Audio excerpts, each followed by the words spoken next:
The grand hall of the Galactic Council was filled with lights, laughter, and arrogant voices. Representatives from 100 alien species gathered, sitting in their shining seats of gold, crystal, and metal. In the middle, on the smallest platform, was Earth's seat, empty, dust-covered, forgotten. Still no humans? A green-skinned Drivel asked, chuckling. His long tongue flicked out like a snake. They probably broke their own ships, sneered a tall Gurnek with glowing eyes. They always were slow learners. The hall laughed. Every mention of humans brought jokes. Earth had joined the Council 50 years ago. Back then, they were ignored, pushed aside, and laughed at. Their ships were too slow. Their weapons were weak. Their biology was strange. No claws, no scales. Just soft skin and emotion. The jokes never stopped. Until now, Speaker Varn. A small robotic envoy said, floating near the center of the chamber, "There is a report. It's about Sector 23G, the human colony on Terra 7. What now?" Varn said, annoyed. "Another broken antenna?" "No, sir," the AI replied. "There's nothing." The laughter stopped. "Nothing?" asked the Drivel. "What do you mean?" The AI turned slowly. No signal, no energy, no life signs, just silence. Silence fell over the council hall. One planet going dark wasn't rare. Systems failed. But what came next was not normal. The next day, Terra 9 went silent, then Eden Prime, then Lunar Base. No warning. No distress calls. No explosions. Just silence. The council sent ships. None came back. "This is impossible," Varn said, pacing in front of a giant star map. "That's 5 colonies in 5 days, gone, without sound, without reason." "They're playing a game," hissed a Gurnak warrior. "Humans like drama." A soft voice cut through the room. It was the voice of Elder Jacker, the oldest being on the council. His skin looked like stone, and his voice was like wind through a grave. "They are not playing," Jacker said. "This is the silence before the storm." Everyone turned to him. "I've seen this before," Jacker whispered. "In ancient wars. When a people is mocked long enough, broken long enough, they do not scream, they go quiet." "What are you saying?" Varn asked, his voice shaking. "I'm saying," Jacker said, eyes glowing, "They are no longer the same." That night, a deep space probe reached the edge of Earth's solar system. The council watched its live feed on the main display. At first, it showed darkness, then stars, then Earth. And then something strange. A figure. It floated in space, just above the planet. A human face, cold, pale, eyes glowing red. No helmet, no suit, just a face staring directly into the probe. Then the feed went black. "What was that?" shouted one council member. "A warning," someone whispered. Panic grew. Leaders of powerful species demanded answers. Fleets were ordered to prepare, but no one dared move toward Earth now. Something had changed. The next day, the Council's emergency signal station on Vorga 12 received a message. It was an ancient human code. Encrypted. Only one being could read it. A half-human AI translator named Lyra. She was born on a mining world where humans once lived. Her fingers trembled as she opened the file. She read the message aloud. "Do not seek us. You had your chance. You laughed. Now we remember." Gasps filled the room. Some stood frozen. Others backed away from the screen. "We need to talk to them," Varn said. "They're not listening anymore," Lyra said quietly. "They've gone silent because they don't want to be heard. They want us to feel what they felt." "What do they want?" asked the Drivel, his voice no longer joking. Lyra looked at them with sad eyes. "Nothing." That night, all communications around human space failed. The stars near Earth flickered like dying candles. And somewhere, far beyond the edge of known space, something was moving, something human. but not as the galaxy remembered them, not anymore. The Council was no longer laughing. In the past week, 7 human colonies had gone silent. Ships sent to investigate never returned. Satellites failed. Probes vanished. Messages sent into human space were met with nothing but cold silence. It was as if something in the dark was swallowing everything. Inside the command chamber on the Council flagship Lightbearer, panic had replaced pride. Leaders from the strongest species argued, shouted, and blamed each other. "Humans don't have the power to do this," said Gralvik, a tall warrior from the Iran Empire. His 4 arms slammed the table. "They're weak." "We said that," replied Lyra, the half-human AI. Her voice was soft, but her eyes were cold. "Again and again. And now, you're wrong." Speaker Varn stood beside the central display screen.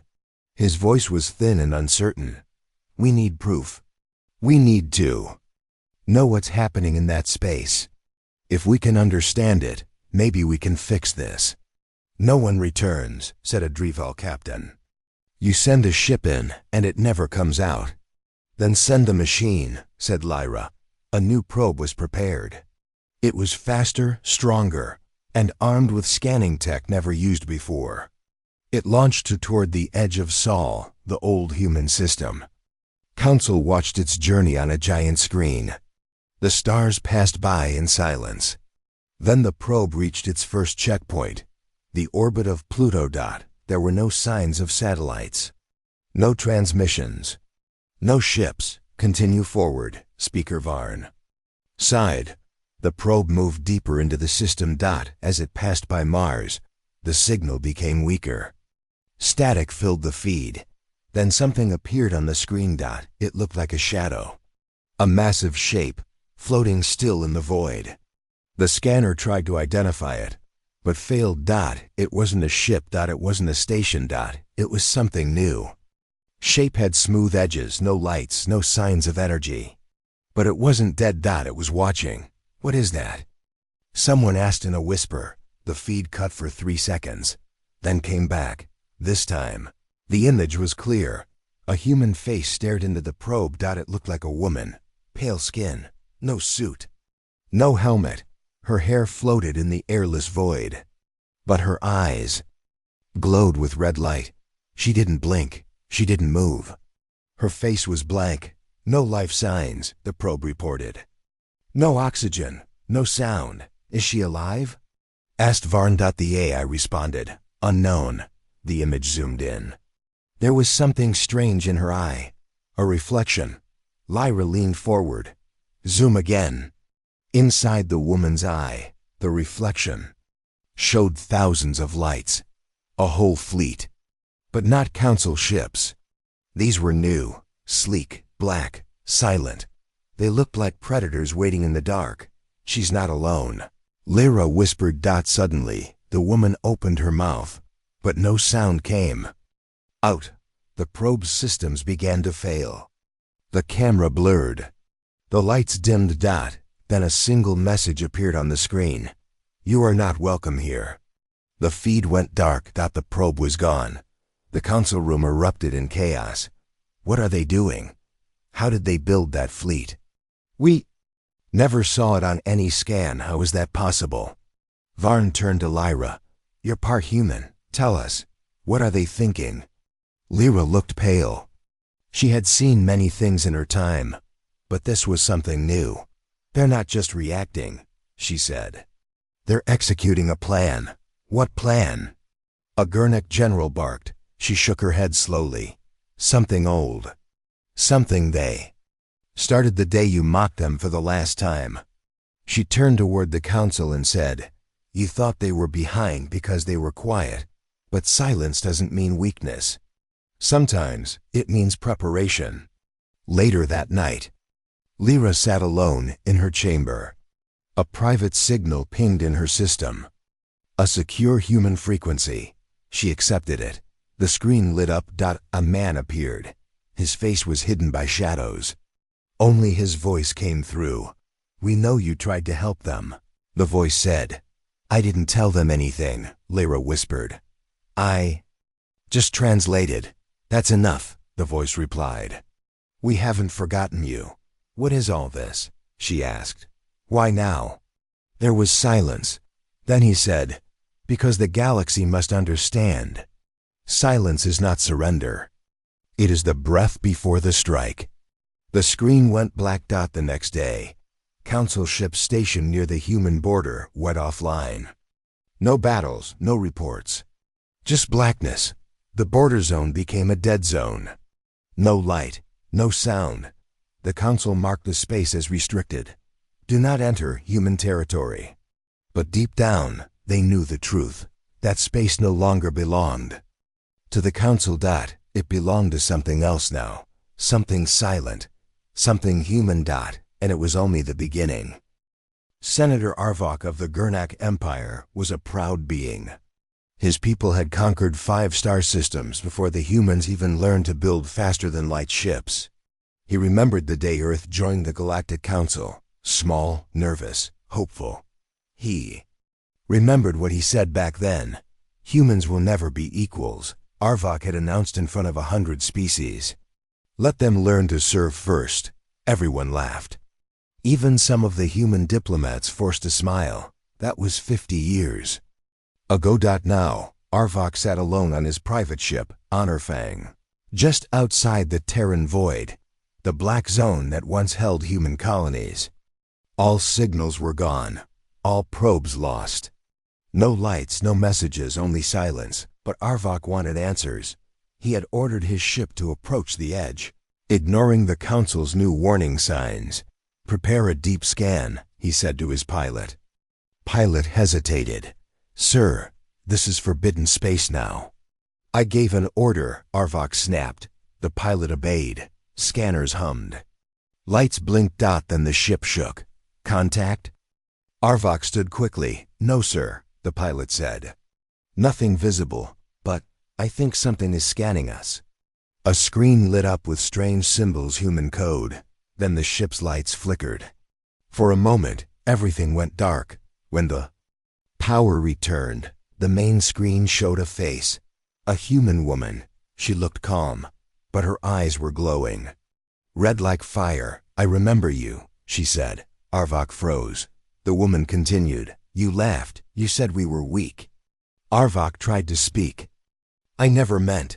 You meant every word, the voice replied. Now we mean every silence. The screen went black. Turn us around. Arvok shouted, but it was too late. The ship's engines failed. The lights shut down. And then all was quiet. Honorfang disappeared from the galaxy, without a sound. Back at the Council core, panic was growing. Another ship lost. Another old enemy vanished near the Terran Void. No explosion, said the report officer. No damage, just gone. Speaker Varn slammed his hand on the table. We're being hunted. This is punishment, said Elder Jacker. This is regret, taking form. Regret? Asked a young senator. Jacker nodded slowly. Yes, we mocked them, laughed at them, called them names. Stole their ideas, blocked their growth. Now they return. Not as victims, but as something far worse. What do we do? Varn asked. Hide, Jacker whispered. Pray they let us. Meanwhile, in a cold bunker, far below the city world of Irani Prime, Lyra sat watching old human recordings. She saw Earth's first speech to the Council. Human ambassador stood tall but humble. We come not to conquer, but to learn, he had said. We ask only for respect. And she remembered how the chamber laughed. She paused the video. Her hands shook. They had never respected Earth. And now the price was being paid. Another message arrived. This time, it wasn't a warning. It was data transmissions from lost Council ships.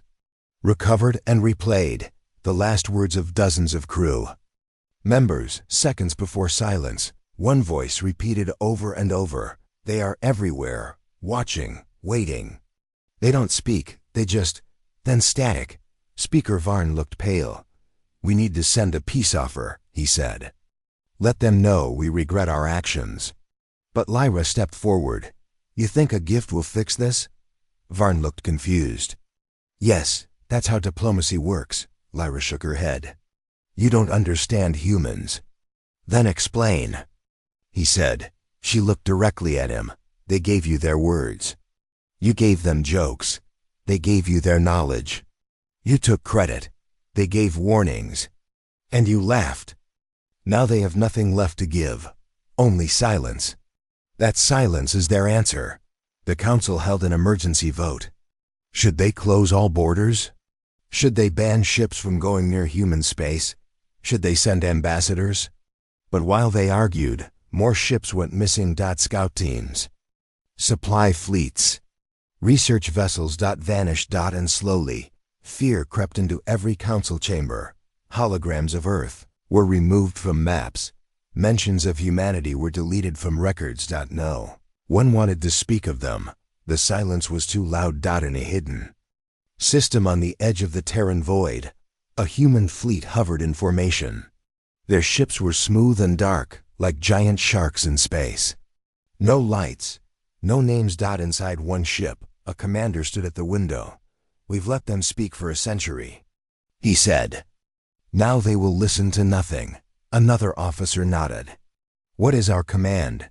The commander's eyes narrowed. No attack. Not yet. Let regret grow. Let fear spread. Silence is our weapon. He looked out into the stars. They will learn we are not what we were. We are what they made us become. And behind him, 1,000 ships stood ready. Without a sound. The stars above old Earth had not changed. They still burned cold and bright in the silent dark. But something else had changed, something deeper. From orbit, Earth looked peaceful. Quiet oceans, green lands, a glowing blue sky. But no signals came from the surface, no messages, no broadcasts. Earth had gone completely silent, like all the human colonies, and yet it was not empty. Far above the planet, a hidden council observation ship floated among the shadows. Inside, 3 officers watched the planet through deep scan sensors. One of them, a pale Varnian named Solrek, stared at the screen nervously. There's no movement, he whispered. Not even birds, not even wind. The second officer, a Drival tech specialist, frowned. That's impossible. Earth had billions once. Maybe they left, the third officer said. He was a younger member of the council's secret science wing. Maybe they built ships and abandoned the planet. Solrek shook his head. No, they're still there. I can feel it. The Drival screen blinked. Wait, we've picked up something. The room fell silent. What is it? Solrek asked. The Drival zoomed in. It's a signal. Very old. Hidden deep in the radio waves. It's bouncing off Earth's magnetic field. The young officer leaned closer. Play it. The sound that came through was faint, almost like a whisper. But as the system cleaned the signal, a voice became clear, a human voice. If you are hearing this, the voice said slowly, you are too late. Solrek stiffened. The message continued. This is Commander Elias of the Terran Corps. You ignored. US, you insulted us. You erased our name. And now you fear us. Good. The officers stared at each other. The message kept playing.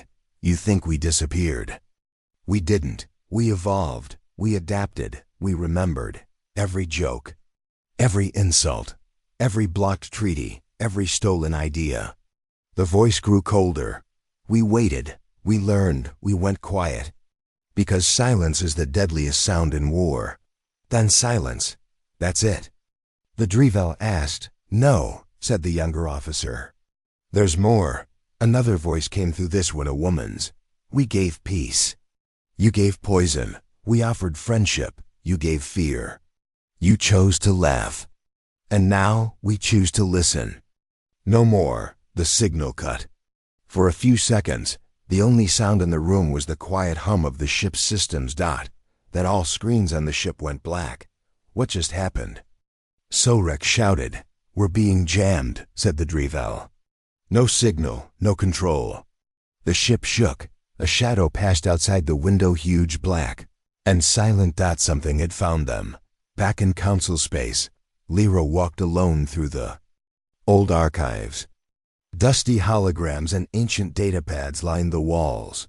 Few beings came here anymore. The records of Earth had been buried, hidden away after the silence began. But Lyra wasn't like the others that she was born on a human world. She remembered their stories, their songs, their warnings. She opened a locked terminal and entered a secret code. It was something her father taught her before he disappeared. The screen blinked. A hidden file opened. It was a video. Dated 70 years ago. A human child stood in front of a council camera, speaking softly. "My name is Zara," she said. "I am 8 years old. I live on Earth. I want to say something." The girl looked straight into the lens. "You hurt my people. You laugh at us. My father says we should forgive you. But I don't want to. I want us to be strong." The child's eyes shimmered with tears. "One day I hope we are so strong. You won't laugh anymore. You'll be afraid. And then, maybe, you'll understand." The video ended. Lyra sat in silence. She knew who that girl was. Zara became one of Earth's first deep space engineers. She vanished 20 years ago. Her last known project, a hidden human fleet. Lyra stood up. Her heart was heavy. "It's not revenge," she whispered to herself. "It's justice." Later, that day, a council warship near the Terran border received a strange package. It wasn't a weapon. It wasn't an attack. It was a data pod. Inside, it was an old council broadcast. A clip from 50 years ago, when Earth asked for fair trade and was laughed out of the chamber. The video ended with the words, "We have not forgotten." Below it, in large, red human letters, "Neither should you." Panic spread. Leaders called emergency meetings. Old recordings of human speeches were pulled from archives. For the first time, the council truly listened. They heard the calm voices that asked for peace. They saw the sad eyes of humans begging for a chance. They remembered how they laughed.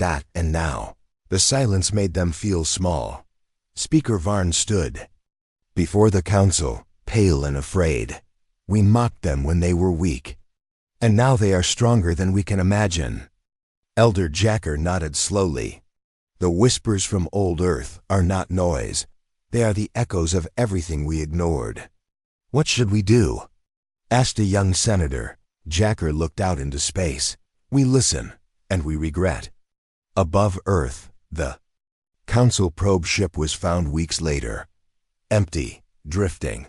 Not a scratch on it. Inside the ship was a final message. No sound. No threats. Just a screen showing the old Earth flag.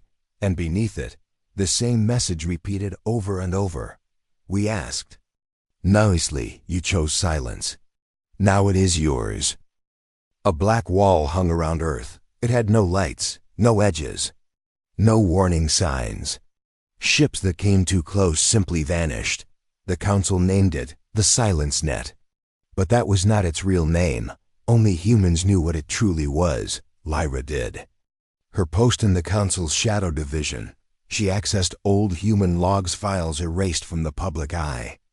Inside them were blueprints, strange diagrams, energy patterns never seen before. "What is this?" asked her assistant, a young alien researcher named Kivik. Lyra pointed at the rotating hologram of a human satellite. "This is the beginning of the net." They called it Aegis, the first shield. It was hidden behind Earth's moon.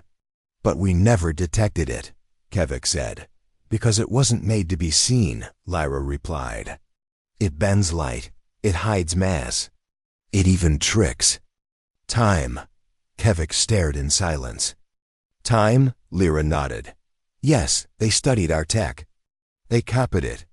And then they went further. They built weapons that only activate if certain signals are heard. They built ships that sleep in orbit, invisible to all scans. And they placed it all around Earth."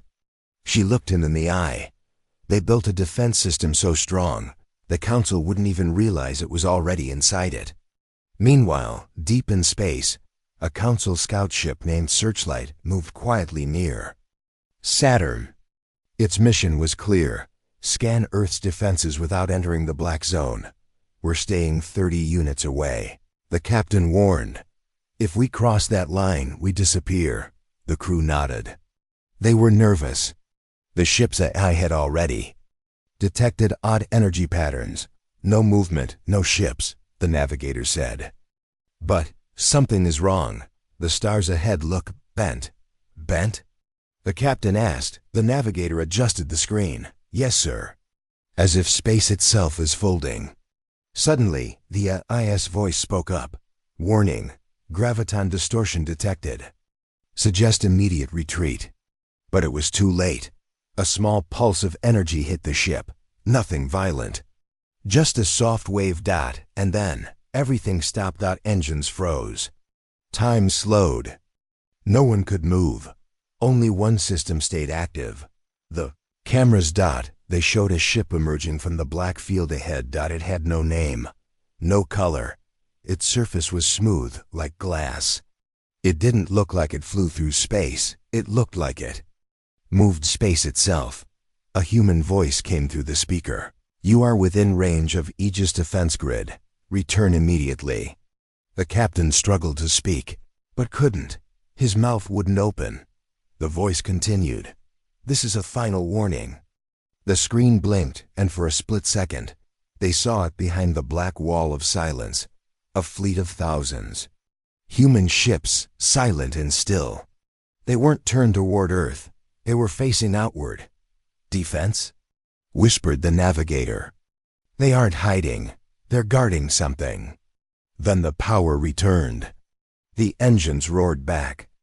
The crew gasped as if waking from a bad dream. The ship turned and fled. They didn't speak for hours. Back at Council headquarters, the report caused shock.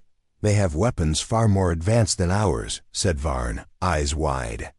And we don't even know how long they've had them. They didn't just prepare for war, Lyra added. They built a shield to trap it. Trap it? Asked one senator. She nodded. The net isn't just for defense. It's a message. A prison for anyone foolish enough to enter. And it's powered by silence. What do you mean? Varn asked. Lyra pulled up a sound file recordings of the last transmission from Searchlight. There was no voice, just a low hum. A deep tone that vibrated in the bones. Beneath it, barely heard, were human whispers. Not in anger, not in fear, but calm. Controlled. Waiting. Another scout team tried a different method. They sent small drones shaped like space debris. No signals, no noise, just floating pieces with hidden cameras. One reached Earth's orbit. It passed through the black wall. What it saw made it to the Council before the feed was cut. Thousands of human satellites surrounded the planet like a net. But these weren't normal satellites. They moved on their own. Changed shape, formed patterns. Some looked like eyes, others like shields. Some opened and disappeared completely. And then a human voice whispered through the drone. You see only what we allow. You hear only what we leave behind. The signal burned out. The drone fell. A week later, Lyra received a private message. It was from a secure human channel. A code she remembered. From her father. She opened it in secret. The voice on the recording was female. Lyra. It said, This is Commander Zara, Terran Fleet. We know you tried to warn them. You were always one of the good ones. Lyra's hands trembled. We gave the galaxy a chance. We asked for peace, for friendship. But they wanted silence. The voice paused. Now they'll get it. The message ended. Council space fell into chaos. Leaders argued. Fleets pulled back. Alliances broke. The Terran void became the most feared place on the star map. But the humans made no move. No attack. No demands. Just silence.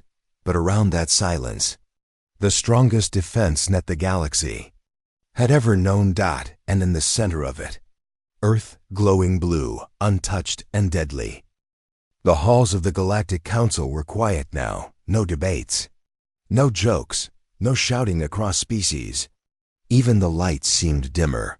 Speaker Varn stood alone in the main chamber, reading a report that chilled his blood. The report wasn't about a battle. It was about silence. 13 council listening posts had been shut down, not by force, but by fear. Every station near the Terran void received the same signal before going dark. Just 3 words. We heard everything. Behind him. The doors opened. Lyra entered, holding a black data crystal. You need to hear this, she said. Varn turned. More threats? No, she replied. A memory from them. He nodded. She plugged the crystal into the council's main terminal. A voice filled the chamber. It was human, male, calm, steady. We listened while you lied. Images appeared. On the walls, recordings from across decades. Council meetings mocking Earth, secret talks, stealing human designs, closed-door plans to keep humans at the bottom. The voice continued. We listened while you laughed. More images, aliens in bars, joking about Earth's slow ships, their ugly faces, their soft bodies. One by one, the Council's own crimes were shown, in their own words. They recorded us? Varn whispered. Lyra didn't look away, always. The message continued. We were quiet, not because we were weak, but because we were learning, adapting, waiting. Then, silence. The screen turned black. Varn collapsed into his seat. It was never just about war, Lyra nodded. It was about memory. They remembered everything. On the far edge of Council space, an outpost on Naver 9 picked up something strange. Not a ship, not a signal. A voice. It played through the station's speakers. Soft and slow. It was the voice of an old Council leader dead for years. We'll never let humans grow. Keep them in chains of trade and treaty. The voice repeated over and over. The crew stared at each other in horror. How is that possible? One asked. No one's heard that speech in decades. Someone whispered. They were listening. Even back then. A red message flashed across every screen. Words are weapons. And you gave us many. The outpost was abandoned within the hour. Back at Council headquarters, panic spread. If humanity had all their private conversations, if they knew every plot, every insult, then no plan was safe.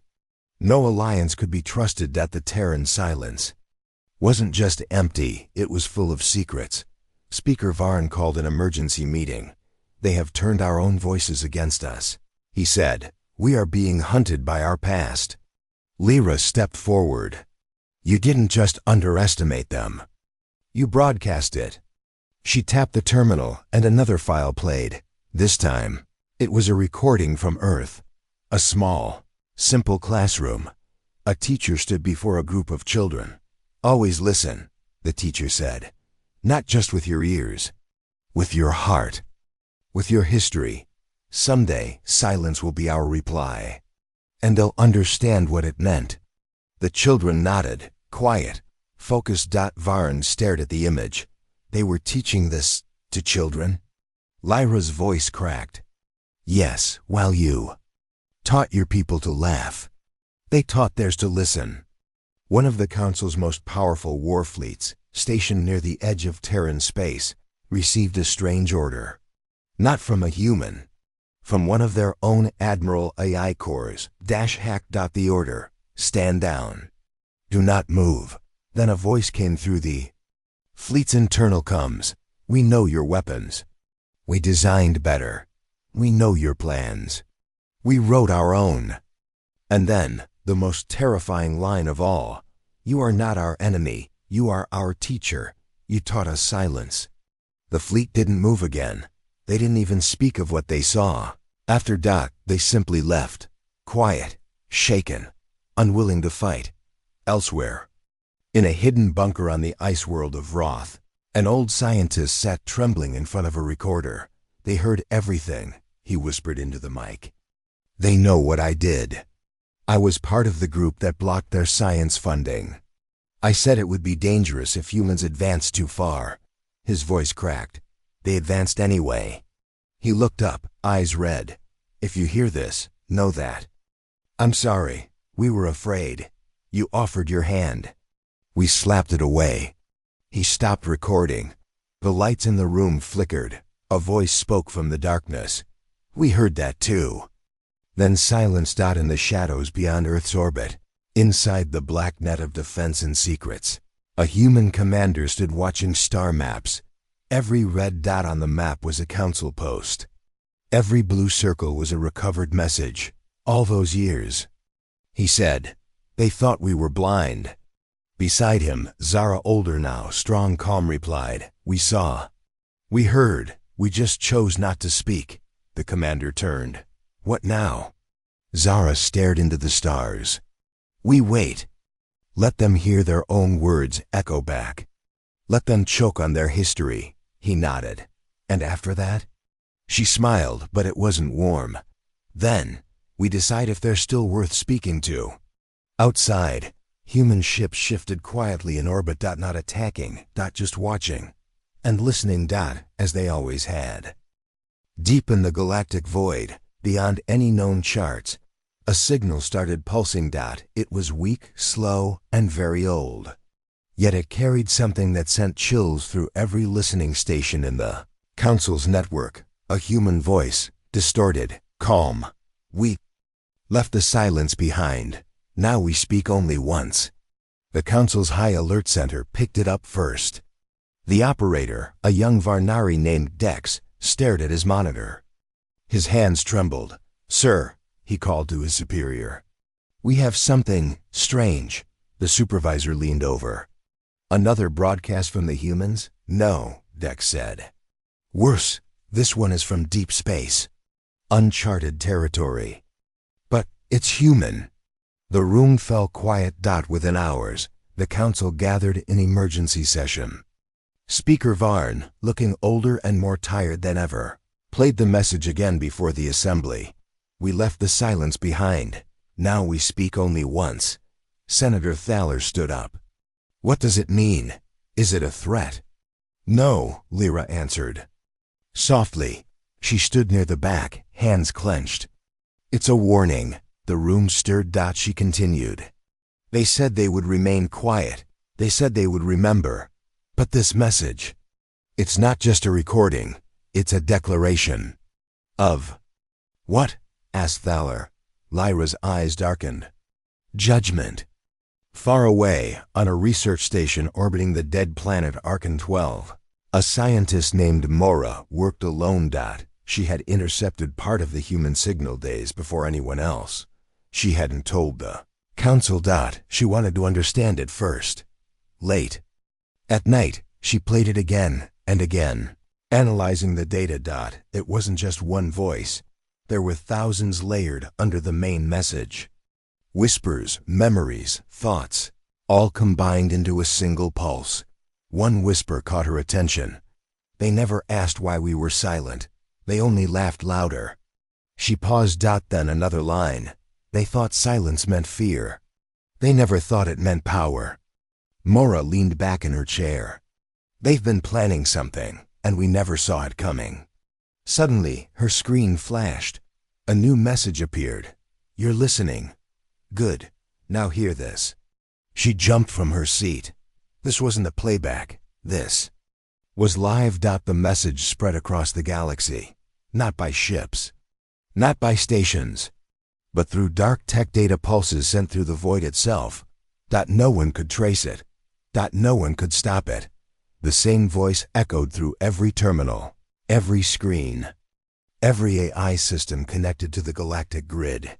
Your laughter built our resolve. Your silence will bury your legacy. Then came the images, burned villages from Earth's early contact days, trade contracts designed to enslave, human colonies. Council agents laughing as human diplomats were rejected from meetings. Everything was exposed. Raw. Undeniable. The people of the galaxy began to ask questions. Why did the council mock humans? Why were humans always the last to receive aid? Why did they stop speaking? And now, why are they speaking again? On a quiet moon station, a retired war captain named Relk sat watching the images. He had fought humans once, back when Earth first joined the Council. He remembered how they didn't shoot first. They just stood, watched, recorded. His younger officers had laughed. Relk had not. Now, as he watched the message repeat, he muttered, "They were waiting for this." His granddaughter, just a child, asked him, "Grandpa, are the humans coming?" He looked at her, sadness in his eyes. "No, child. They're already here." Back on Earth, in a hidden chamber beneath the surface, Zara stood with her team. Message had been released. No missiles. No fleets. Just truth. A storm of truth. Her assistant Rin asked, "Do you think they'll fight now?" Zara shook her head. "No, they'll tear themselves apart first." He looked uneasy. "That's not who we are." Zara's voice was cold. "It's who they made us."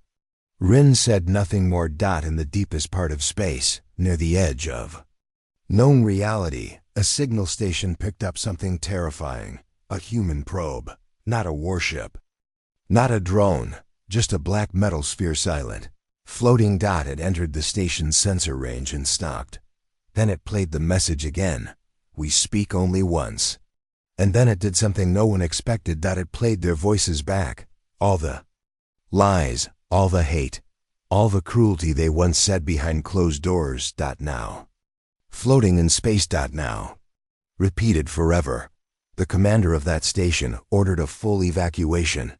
But it was too late. The probe had already duplicated itself and vanished into subspace. It wasn't just a message. Now. It was a plague of truth. Spreading. Unstoppable. The Council began to collapse. All eyes turned on each other. Worlds once loyal to the Council broke away. Every time a senator or leader tried to speak, a probe appeared, whispering back their own secrets to the people. The Council begged Earth to speak with them. They begged for forgiveness. No reply came, only silence, and one final message, played galaxy-wide. "You mocked us. You silenced us. Now, hear yourselves." The void had spoken. And humanity never needed to say another word. The Council's chambers were quiet now, not from peace, but from fear. Once a place of laughter, pride, and long speeches, it now echoed with silence. Broken chairs, empty seats, cracked screens, and faces that had forgotten how to smile. Speaker Varn sat alone. He had not slept in days. His long robes were wrinkled. His eyes were hollow. Before him, dozens of messages blinked on his console. Resignations, threats, demands, and one final thing. Single message from Earth. Not words, not video, just a black circle on a gray screen. Moving. Slightly, like it was breathing. He pressed it. Nothing happened. Or so he thought. Then the lights in the chamber dimmed, and a voice spoke behind him. "It's heavy, isn't it?" The voice said. Varn turned sharply. A woman stood in the shadows. Her clothes were simple. Her eyes sharp, her voice cold. "Who are you?" Varn asked. "You already know. You're human?" She nodded once. "I am Zara, from Earth."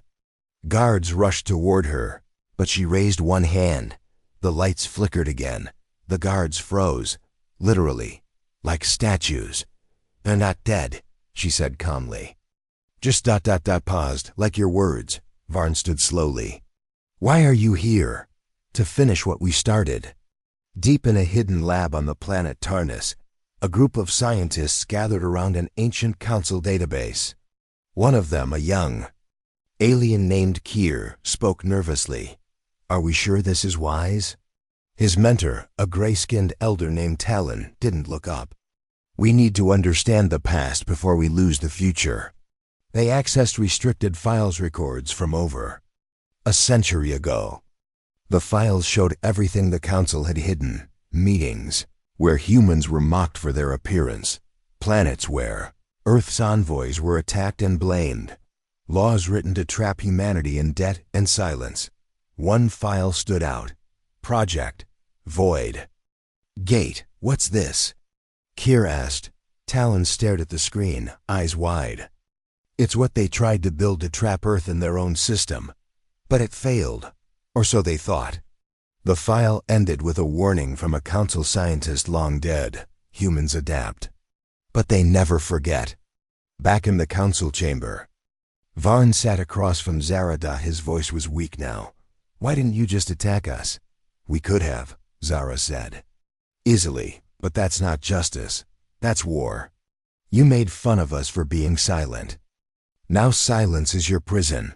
Varn looked down. We were afraid of you. That's why we pushed you back.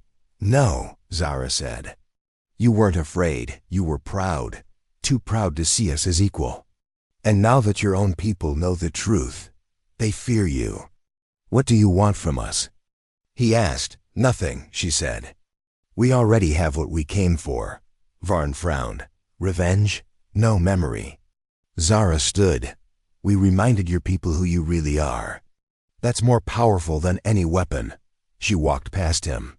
He didn't try to stop her. Zara, he said before she left, do you ever regret this? She paused. Yes, she said. I regret that we trusted you in the first place. Across the galaxy, the fallout continued. Former allies of the Council formed new alliances with each other. And slowly, with Earth, not out of fear, but out of respect, human ships appeared in space not to threaten, but to assist. To rebuild on planets where probes had exposed the truth. People gathered in silence to watch the black spheres play back their history. Some wept, some screamed, but most listened. The silence that had once been feared became something else, a mirror, a reminder. On Earth, deep under the surface in a quiet control room, Rin stood beside Zara. They're rebuilding faster than I expected, he said. She nodded. Pain speeds up progress. You think they'll ever forgive themselves? She looked at the stars on the screen. Forgiveness isn't our gift to give, she said. They must find it in their own shadows. He turned to her. So, is it over? Zara didn't answer. Instead, she pressed a button. The screen showed a new message, a simple line. Silence can teach. But only if you listen. Varn, now alone, sat watching his empty chamber. He listened to the silence, for the first time in his life. He truly heard it, not as a threat, but as truth, and regret. Regret that lived in the shadows of power. Regret that could never be erased. He lowered his head and whispered, I'm sorry. The chamber did not respond, but somewhere in the great dark beyond, a single probe blinked blue. Not in anger, not in hate, but in quiet understanding. And then vanished, leaving only silence behind. The end.